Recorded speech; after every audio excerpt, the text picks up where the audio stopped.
Greetings developers. Let's dive into Hot Module Replacement or HMR.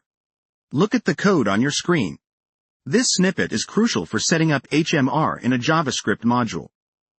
The check if module hot ensures that HMR is supported by the module system.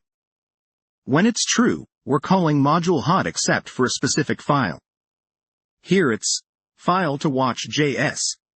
That's the file you want to keep an eye on for changes. When a change is detected, the provided callback function, in this case, update some module, is executed.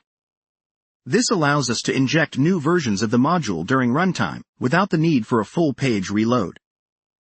Zooming in on the module hot except method, you'll notice it is listening for changes in file to watch.js.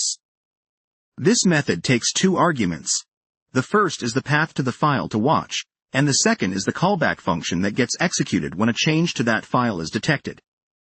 By using this method, you can selectively choose which modules to update on the fly, giving you fine-grained control over the HMR process. Now let's discuss the update some module function. Its role is to handle the update logic. In this example, the function begins by requiring the updated module from file to watch.js. The default property is used here, assuming we are working with S modules. Then, we call a hypothetical render component method to update the user interface with the new component.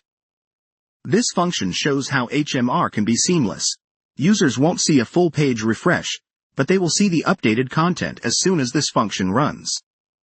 Looking at this line more closely, it demonstrates how to import the updated module. We're using the require statement, which is common in Node.js and bundlers like Webpack. It's important to note that with HMR, the module system replaces the previous version of the module with the new one behind the scenes. So when we call require here, we're getting the latest version post-update. The final piece of the puzzle is the render component function. Though this is a placeholder and needs to be implemented according to your framework or library of choice, the concept is that this function would take the updated component and update the DOM accordingly.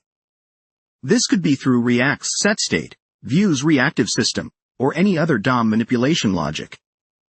And that's how HMR can dramatically increase your development speed by updating code in real time without needing to refresh the entire web page.